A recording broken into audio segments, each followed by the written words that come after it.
Ya, seperti tadi sudah saya katakan ya, biasanya isu-isu kecurangan itu kan dialamatkan kepada penguasa, karena Mhm. penguasa itu punya instrumen. Eh, nah, dalam hal ini, hari ini kan yang menjadi sasaran itu misalnya adalah pasangan Prabowo Gibran. Ya, seperti tadi sudah saya katakan ya, biasanya isu-isu kecurangan itu kan dialamatkan kepada penguasa, karena Mhm. penguasa itu punya instrumen. Eh, nah, dalam hal ini, hari ini kan yang menjadi sasaran itu misalnya adalah pasangan Prabowo Gibran. Tantangannya adalah penegakan hukumnya, gitu ya, bagaimana law enforcement itu yang penting. Jadi komitmen itu bukan hanya sekedar bicara terus-menerus, gitu ya, tetapi kemudian bagaimana aturan itu ditegakkan. Hmm. Kalau ada indikasi misalnya PJ di daerah manapun ya, melanggar asas netralitas itu. Ya selain tadi proses hukum, ya kalau perlu ya diganti saja, dicopot kan.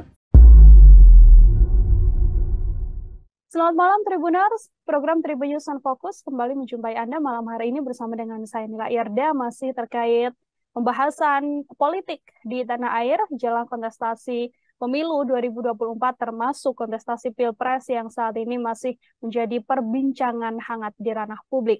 Tidak hanya itu saja, Tribuners, yang juga sedang menjadi perbincangan adalah adanya tudingan-tudingan soal kecurangan pemilu yang disampaikan oleh beberapa pihak terkait kontestasi Pilpres ini. Untuk membahas hal tersebut, saat ini saya sudah tersambung bersama dengan pengamat politik dari Unpad, ada Bang Firman Manan dalam sambungan Zoom. Bang Firman, selamat malam. Selamat malam, Mbak Nila. Ya, Bang Firman, sehat ya, Bang ya? Sehat-sehat, alhamdulillah. Baik, Alhamdulillah. Terima kasih sekali lagi saya sampaikan pada Bang Firman berkesempatan untuk meluangkan waktunya kembali berbincang bersama dengan saya dalam program Tribun News on Focus. Bang Firman, ini situasi dinamika politik saat ini naik turun begitu ya, memanas kemudian sedikit longgar, namun sekarang justru yang muncul adalah soal tudingan-tudingan atau isu berkaitan soal kecurangan pemilu di kontestasi Pilpres 2024. Sebagai pengantar dari Bang Firman, silahkan mengamati kondisi atau tudingan-tudingan yang muncul soal kecurangan ini seperti apa, Bang? Ya, isu terkait kecurangan pemilu itu rasanya selalu muncul ya dalam tiap pemilu, karena memang bagaimanapun ini kan kontestasi untuk meraih kemenangan.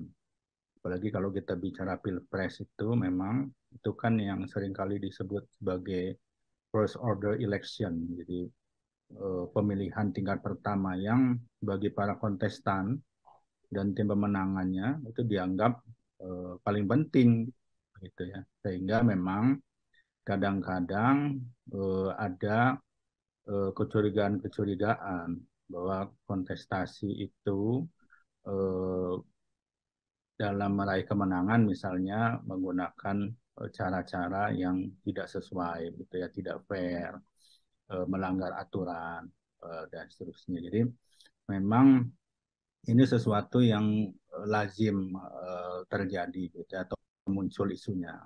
Yang kedua memang, tapi menurut saya ini juga penting ya, eh, termasuk bagi kita semua publik. Kalau buat saya, positifnya ini adalah mengingatkan bahwa memang pemilu itu harus berjalan dengan bebas, pemilu itu harus berjalan dengan adil, pemilu itu harus berjalan dengan berintegritas. Nah, sehingga sejak awal memang ini menjadi alarm saja buat kita semua bahwa ada potensi-potensi pelanggaran, ada potensi-potensi kecurangan, ada potensi tindak pidana pemilu yang memang perlu kita cermati supaya kita semua itu bisa menjaga proses dan hasil pemilu itu menjadi berintegritas. Hmm.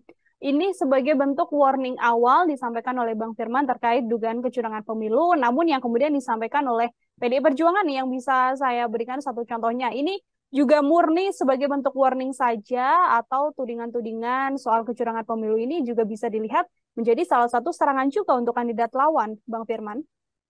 Ya, bisa saja seperti itu karena tentu saja apa yang dikemukakan oleh kontestan terkait dengan kecurangan itu Hmm. kan biasanya memang mengarah pada kontestan yang lain gitu ya, atau kompetitor yang lain. Itu apa sesuatu yang kembali juga saya katakan dari pemilu ke pemilu rasanya kita juga mendengar hal yang serupa gitu. Hmm. Oke, ini yang juga sedang ramai saat ini, Bang Firman, adalah terkait bagaimana beredar kabar ini tersangka korupsi PJ Bupati Sorong yang mengatakan sudah membuat fakta integritas begitu ya, atau semacam perjanjian untuk kemudian bisa memenangkan Ganjar Pranowo dan juga Mahfud MD. Bahkan sudah ada perbincangan katanya untuk lingkup BIN juga yang akan membantu hal ini. Isu kecurangan dilontarkan oleh PDI Perjuangan, namun sekarang beredar kabar justru adalah terkait fakta integritas ini. Bang Firman mengamati ini seperti apa? Ya, memang salah satu isu terkait kecurangan itu biasanya dialamatkan kepada penguasa, ya, Hmm, karena memang penguasa itu dianggap yang punya instrumen untuk kemudian bisa melakukan praktik-praktik yang curang, praktik-praktik yang tidak baik, gitu ya. Dan termasuk salah satunya dengan menggunakan aparat, begitu ya, atau perangkat pemerintah yang ada di daerah. Nah, jadi kalau kita lihat ya terkait dengan kasus isu soal fakta integritas itu, yaitu menjadi salah satu indikasi begitu ya memang hmm, bahwa ada upaya atau potensi menggunakan instrumen-instrumen negara eh, yang membuat pemilu itu berjalan menjadi tidak apa tidak bebas, tidak adil. Nah, memang yang menarik kemudian kan kalau kita dengar selama ini yang seringkali juga mengungkapkan soal potensi-potensi kecurangan itu atau tadi memberikan alarm itu adalah dari pasangan Mas Ganjar dan Prof Mahfud gitu ya. hmm. Tapi kemudian kok yang muncul ini fakta integritas yang justru mengarah memberikan dukungan kepada pasangan ini. Nah, bagi saya memang ya artinya mencermati potensi kecurangan itu juga pada semua pasangan calon sebetulnya pada akhirnya, gitu ya. Jadi apa eh, tentu pengawas pemilu yang formal, gitu ya. Dalam hal ini Bawaslu itu memang harus mengawasi semua pasangan calon dan tim pemenangannya. Jadi tidak hanya fokus pada satu pasangan calon saja misalnya. Hmm. Yang kedua juga kan publik itu juga sebetulnya bisa melakukan pengawasan ya. Walaupun pada akhirnya kan salurannya memang melalui pengawas pemilu dalam hal ini Bawaslu. Karena kalau kita lihat kelaziman eh, hampir di seluruh dunia sebetulnya yang namanya pengawasan itu kan dilakukan oleh publik. Jadi kalau kita cari model Bawaslu itu di negara lain rasanya tidak ada gitu ya. Ada lembaga khusus yang melakukan pengawasan karena pengawasan itu ada pada publik sebetulnya. Ya, jadi Hmm. sehingga dalam hal ini juga publik itu memang harus membuka mata, mengawasi, berpartisipasi gitu ya, untuk menjaga agar pemilu ini berjalan dengan berintegritas terhadap Oke. semua pasangan calon sebetulnya. Oke, tidak hanya peran aktif dari Bawaslu saja ya, Bang Firman ya, namun juga ada peran aktif juga dari publik untuk kemudian bisa sama-sama mengawasi dugaan-dugaan kecurangan pemilu ini. Kita sedikit singgung lebih dalam terkait PDI Perjuangan nih, Bang Firman. Kan tadi juga Bang Firman sempat mengatakan PDIP ini gencar sekali mengatakan soal isu kecurangan pemilu. Bu Megawati juga menyinggung hal tersebut, kemudian kader dari PDIP bahkan Capres dan Cawapresnya juga sempat menyinggung soal kecurangan-kecurangan pemilu yang diterima oleh tim PDI Perjuangan. Namun di satu sisi PDI Perjuangan juga diterpa isu yang sama, bahkan ini adalah fakta integritas begitu. Apakah ini bisa dilihat juga bahwa PDIP cukup concern atau cukup gentar melontarkan soal isu kecurangan, yang mana sebenarnya di dalamnya juga sedang menutupi sesuatu begitu, Bang Firman. Melihatnya seperti apa? Ya, seperti tadi sudah saya katakan ya, biasanya isu-isu kecurangan itu kan dialamatkan kepada penguasa, karena Mhm. penguasa itu punya instrumen. Eh, nah, dalam hal ini, hari ini kan yang menjadi sasaran itu misalnya adalah pasangan Prabowo Gibran, gitu ya, karena dianggap juga mendapat dukungan misalnya bahkan dari presiden. Nah, kan tetapi jangan lupa sebetulnya kalau kita lihat konteks ya, fakta integritas itu kalau tidak salah ya, kalau saya melihat suratnya itu kan ditandatangani pada bulan Agustus kalau saya nggak salah. Jadi apa, mohon koreksi kalau salah. Nah, artinya pada saat itu kalau kita membuka lagi ya, pada saat itu memang eh, Ganjar Pranowo dan belum ada pasangannya ya pada saat itu Iya. memang Mhm. salah satu kontestan yang sebetulnya juga masih apa secara eh, apa pengetahuan publik juga memang mendapatkan dukungan sebetulnya dari penguasa pada saat itu ya. Karena kan dinamika politik kemudian yang membuat memang menjadi berubah setelah pasca putusan MK ya di bulan Oktober, lalu kemudian ya pendaftaran dan kemarin penetapan eh, nomor urut untuk pasangan calon di bulan November. Jadi kalau kita tarik kasusnya itu di bulan Agustus ya, yang kasus menyangkut fakta integritas PJ itu, ya memang itu pada saat apa situasi politiknya masih berbeda sebetulnya Hmm. gitu ya dengan apa yang terjadi hari ini. Oke, anggapannya adalah masih Ganjar Pranowo ini juga kemudian didukung oleh Presiden Joko Widodo begitu ya, Bang Firman ya, karena posisinya adalah Presiden Jokowi merupakan kader dari PDI Perjuangan itu sendiri. Oke, Bang Firman, tidak hanya soal fakta integritas saja, sekarang juga tudingan sedang muncul yaitu terkait bagaimana aparat kepolisian atau oknum aparat kepolisian disampaikan tidak netral, kemudian membantu salah satu kontestan untuk gelaran Pilpres mendatang. Serangan yang juga ditujukan atau tarikan untuk kemudian membawa nama polisi atau aparat dalam kontestasi Pilpres ini dari kacamata Bang Firman seperti apa? Ya prinsipnya memang aparat negara itu kan harus netral ya, Mhm. ASN, TNI, Polri, itu termasuk kalau di daerah itu ada kepala desa, gitu ya, perangkat desa.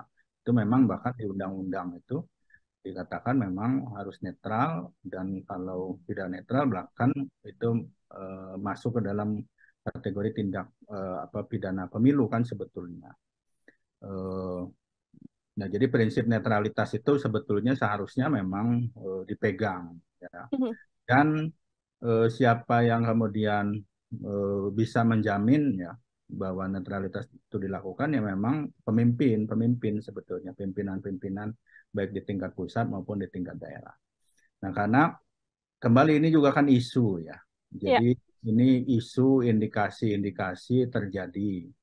Nah dan ini kan bisa juga dua hal sebetulnya Mbak Nila. Yang pertama memang apakah betul ini sesuatu pergerakan yang dilakukan oleh institusi atau misalnya ada yang menggunakan istilah oknum-oknum saja ya.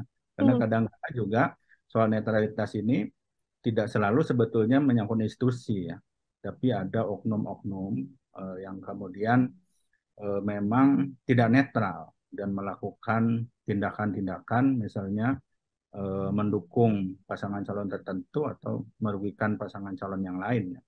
Tetapi kemudian karena terlihat dia sebagai bagian dari institusi, maka kemudian ini dilihat sebagai apa sebuah tindakan dari institusi. Nah, jadi yang harus clear yang pertama menurut saya itu apakah ini memang suatu pergerakan yang by design gitu ya dilakukan oleh institusi siapapun tidak hanya Polri ya bisa TNI bisa ASN bisa pejabat di daerah dan seterusnya gitu ya atau ini dilakukan oknum-oknum yang ada di institusi. Nah itu yang pertama harus clear.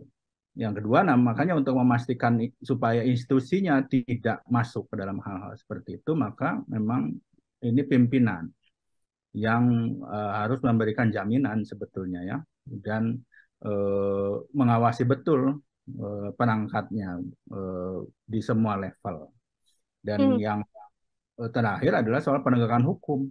Nah, itu juga yang menurut saya penting. Jadi, kalau kemudian memang ada indikasi terjadinya pelanggaran terhadap netralitas dilakukan oleh siapapun, ya diproses saja secara hukum. Toh peraturannya sebetulnya kan sudah relatif lengkap menurut saya. Jadi juga untuk menunjukkan bahwa misalnya kalau kita taruh kasusnya Polri gitu ya, kalau kemudian ada oknum-oknum yang tidak netral ya diproses saja gitu. Itu juga untuk menunjukkan komitmen kan bahwa secara institusi eh, polisian ya tetap berada dalam posisi netral. Sama menurut saya dengan institusi-institusi negara yang lain. Mhm. Mhm.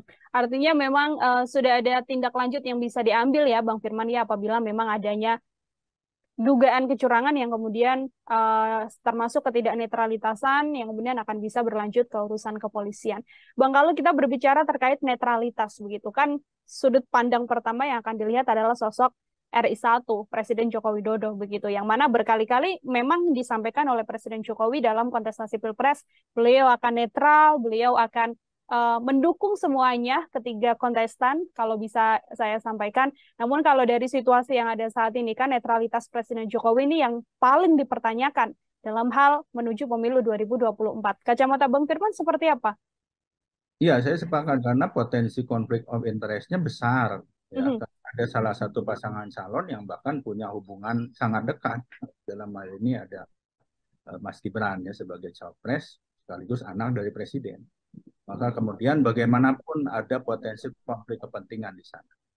Nah, sehingga memang eh, tidak ada pilihan lain bahwa presiden itu tidak hanya secara statement saja gitu ya, pernyataan-pernyataan menunjukkan apa netralitasnya, tapi kemudian juga justru memberikan jaminan kepada publik ya, dalam semua tindakan eh, eh, itu memang betul-betul netral. Jadi membiarkan saja proses kontestasi itu berjalan secara fair, bahwa di situ ada pasangan misalnya yang walaupun tidak dinyatakan ya secara eksplisit, tapi publik bisa membaca gitu ya, bahwa Hmm.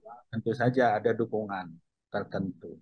Ya, misalnya sifatnya personal, ya hak politik juga sebetulnya seorang presiden gitu ya memberikan dukungan secara personal, tetapi karena posisinya sebagai presiden, nah dia harus menjamin instrumen negara itu netral, tidak menunjukkan keberpihakan, apalagi melakukan tindakan-tindakan gitu ya, yang memberikan privilege, memberikan keuntungan pada pasangan calon tertentu, atau sebaliknya merugikan pasangan calon yang lain. Nah, Hmm. misalnya kita mulai mendengar isu gitu ya, ada apa baliho-baliho partai dan pasangan capres tertentu itu apa eh, dipasang oleh oknum institusi tertentu atau sebaliknya ada yang diturunkan. Ya. Nah, yang seperti itu, nah itu yang saya katakan tadi bahwa kemudian kalau memang sudah ada indikasi yang cukup terang, diproses saja secara hukum, gitu ya, dan tunjukkan komitmen. Tidak hanya presiden sebenarnya, presiden kan tentu memberikan arahan kepada semua aparatnya, semua instrumen negara, termasuk di level daerah misalnya. Kita bicara tadi misalnya contoh ada PJ, semua PJ itu kalau tidak salah jumlahnya 272 nanti ya sampai akhir itu. Dan PJ itu memang diangkat langsung oleh pemerintah pusat kan. Nah, Mhm. bagaimana kembali juga itu juga membuat ada semacam apa kecurigaan pada akhirnya gitu ya bahwa PJ itu bisa netral atau tidak. Nah, presiden harus memberikan jaminan bahwa semua PJ itu walaupun kemudian mekanismenya diangkat oleh pemerintah pusat, maka mereka itu akan netral. Apalagi kan sebetulnya begini, kalau kita bicara PJ itu kan salah satu kriterianya kan memang ASN ya, Mhm. PJ itu, atau bisa TNI Polri. Tapi mereka ini kan memang yang secara prinsip sejak awal memang harus netral. Jadi seharusnya keberadaan para PJ itu membuat eh, aparat di daerah itu semakin netral. Kalau sebelumnya dengan hadirnya bupati, wali kota, gubernur yang bagaimanapun punya afiliasi politik dan sebetulnya kecenderungan misalnya birokrasi dimobilisasi itu lebih besar. Nah, harusnya kehadiran PJ itu kan memberikan apa jaminan yang lebih besar Hmm. bahwa perangkat di daerah itu akan jauh lebih netral. Jadi kalau kemudian yang justru muncul isunya adalah PJ itu dicuragi menjadi tidak netral, kan problematik sebetulnya. Dan kembali Mhm. memang ya ini kan soal kepemimpinan ya. Bahwa presiden tentu sebagai apa dalam sistem presidensial disebut sebagai single chief of executive, dia satu-satunya pimpinan yang berkuasa penuh ya. Jadi memang dia yang memang harus memberikan jaminan.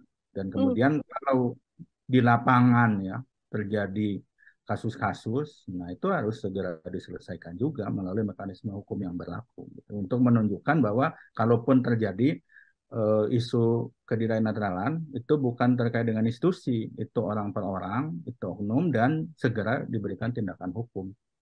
Hmm.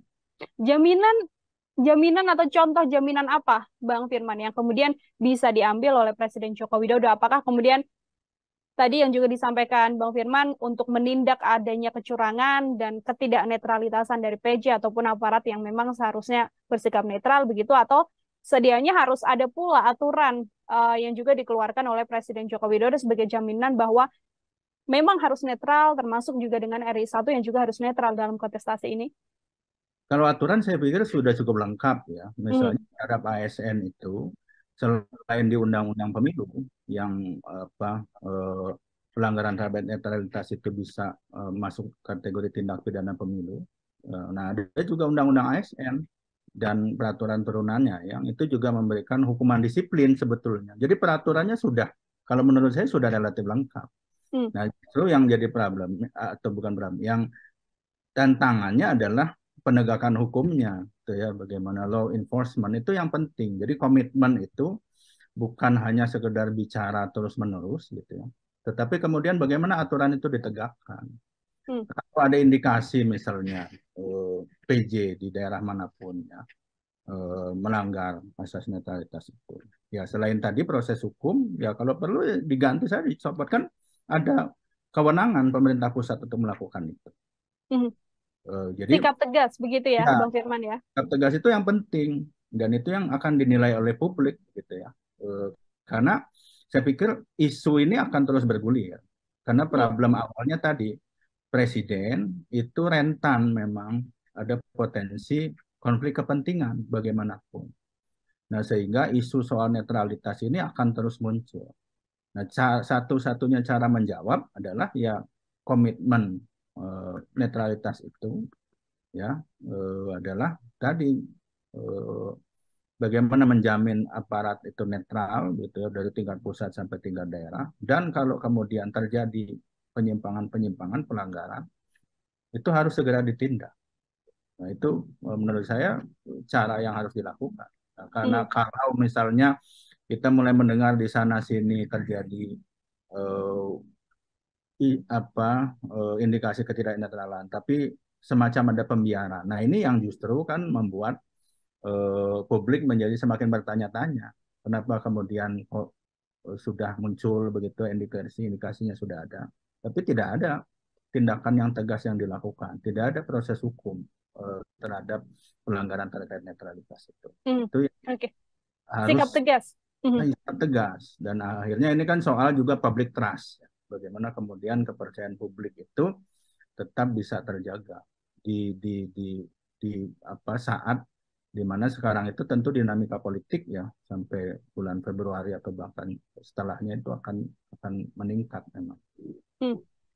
Oke, baik. Sikap tegas dari Presiden Joko Widodo selaku orang nomor satu di tanah air begitu ya, yang juga paling rentan terkait netralitas harus bisa membawa sampai ke tingkat daerah sekalipun apabila memang terjadi kecurangan ya dicopot saja, itu dari kacamata Bang Firman seperti itu. Terakhir dari saya, Bang Firman, ini kan setelah drama panjang bisa saya katakan sejak keputusan MK, kemudian MK sampai kontestasi yang juga sudah memasuki tanggal 28 besok, sudah masuk ke masa kampanye begitu ya. Kalau dari kacamata Bang Firman, apakah nantinya akan semakin panas? Kalaupun akan semakin panas, apa yang mungkin bisa dilakukan oleh publik untuk menjaga agar kecurangan pemilu ini kemudian tidak terus-terusan mewarnai kontestasi ini, Bang? Ya kalau panas tentu akan semakin panas ya. Ini namanya kontestasi pemilu. Ya, Hmm. saya pikir tensi politik akan meningkat tentu saja, gitu ya. Tetapi memang kan yang harus dipahami bersama adalah pemilu itu kan adalah proses institusionalisasi konflik. Bagaimana konflik itu bisa diselesaikan secara damai. Nah, itu yang pertama, yang penting menurut saya juga untuk publik. Hmm. Ini kontestasi, ya tentu namanya pertarungan ada di sana sini tensi, tapi harus tetap damai. Itu yang pertama, gitu ya, bahwa publik itu harus menyikapi pertarungan ini sebagai sesuatu yang berjalan secara damai dan biasa aja. Nanti kalau sudah selesai ya sudah gitu ya pertarungannya Hmm. selesai tidak perlu dilanjutkan. Yang kedua yaitu karena isu soal kecurangan ini ya termasuk isu soal netralitas ini akan terus muncul menurut saya begitu ya, terutama dalam masa kampanye.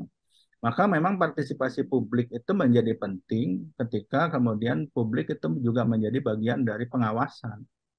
Jadi mekanisme pengawasan nggak bisa mengandalkan hanya Bawaslu. Bawaslu itu punya keterbatasan ya dari sisi aparat kewenangannya juga. Sekarang kan relatif lebih mudah menurut saya ya publik gitu ya, dengan era media sosial ya, melakukan pengawasan dan kemudian tentu tapi juga berdasarkan indikasi-indikasi yang cukup gitu ya, ada faktanya gitu ya, bukan hanya sekedar katanya-katanya saja. Nah, kalau pengawasan itu juga dilakukan secara efektif oleh publik, menurut saya para kontestan ya yang tadinya misalnya berpikir untuk apa akan melakukan kecurangan-kecurangan atau bahkan misalnya aparat yang harus netral gitu ya, institusi negara yang harus netral. Kalau kemudian tahu publik ini mengawasi gitu ya, matanya melihat semua pada proses ini, mereka juga akan berpikir dua kali sebetulnya untuk melakukan kecurangan-kecurangan. Dan kecurangan itu biasanya terjadi juga karena publiknya tidak aware, gitu ya. Mhm. Publiknya tidak peduli. Jadi mudah terjadi kecurangan. Kalau publiknya melakukan pengawasan secara efektif, saya pikir itu salah satu cara yang justru efektif bisa mengurangi ya, meminimalisir terjadinya kecurangan-kecurangan dalam pemilu. Jadi saya pikir itu dua hal itu. Satu, pemilu yang damai. Yang kedua, pemilu yang bebas dari kecurangan. Oke, baik. Publik artinya punya peran yang juga cukup besar ya, Bang Firman, untuk mengawal kemudian kecurangan pemilu ini tidak menjadi berkepanjangan dan terus-terusan mewarnai kontestasi menuju ke pemilu 2024. Seperti itu. Bang Firman, terima kasih banyak atas kesempatannya berbincang bersama dengan saya dalam program Tribun News on Focus. Semoga di lain kesempatan kita bisa berbincang kembali, Bang Firman. Salah. Tribuners, demikian program Tribun News on Focus bersama dengan saya, Nila Irda, dan juga pengamat politik dari Unpad, Bang Firman Manan. Dalam program Tribun News on Focus lainnya masih akan ada bahasan-bahasan lain bersama dengan saya Nila Irda, pamit undur diri. Sampai jumpa.